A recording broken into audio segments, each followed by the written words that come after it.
Well, my top two or three focuses at the moment would be on the Indiana Toll Road. We're working on the development of an economic development corridor, the length of the toll road, trying to capitalize on the asset that the toll road represents and use it as a tool to step up economic development in this region.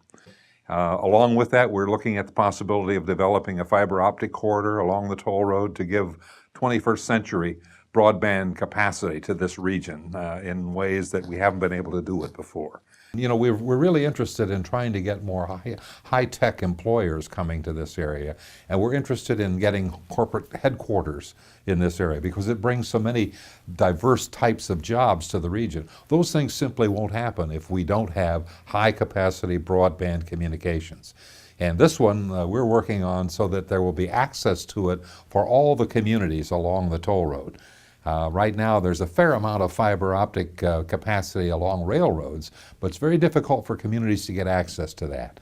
With the RDA, the Regional Development Authority, we're working very hard on all four of the priority areas, and those are the expansion of the Gary-Chicago Airport, the extension of the South Shore commuter train service to serve Southern Lake and Porter counties, the creation of a regional bus authority to bring our public transportation services together, and then the redevelopment of the southern shore of Lake Michigan to make it not only an attractive place for people to use the lake and to have access to it, but also to stimulate economic development in the areas adjacent to the lakefront.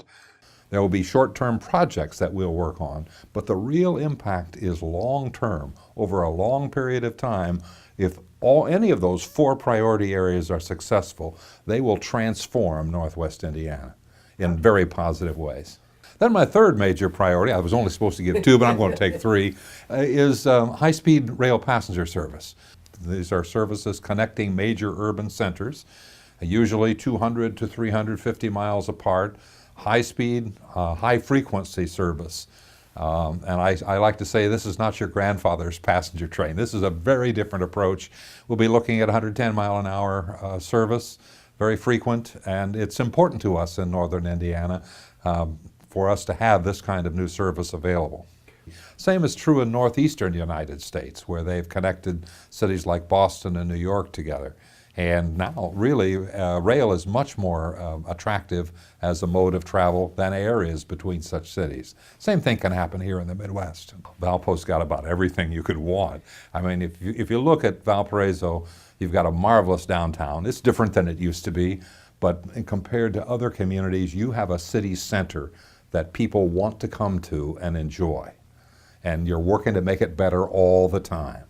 I just can't find, and you've got a more wonderful school system, a wonderful school system. I can't find things that I don't like about Valparaiso, if you want to know the truth. I think always remembering that even though Valparaiso is a jewel unto itself, it must be seen as a part of this greater region.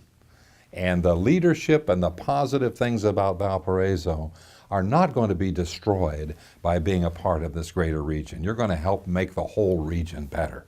And when it is, you'll be better in Valparaiso too.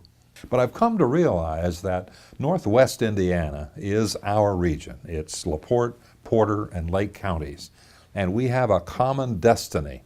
If any portion of Northwest Indiana falls behind, lags, has difficulty, can't achieve its potential, the whole region will suffer from that.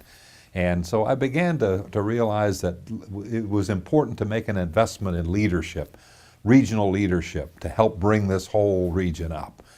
It's when we can think through and articulate a vision for the future of how things can be if we're willing to work together to make positive things happen. And then the hard work and the leadership to cause those things to occur.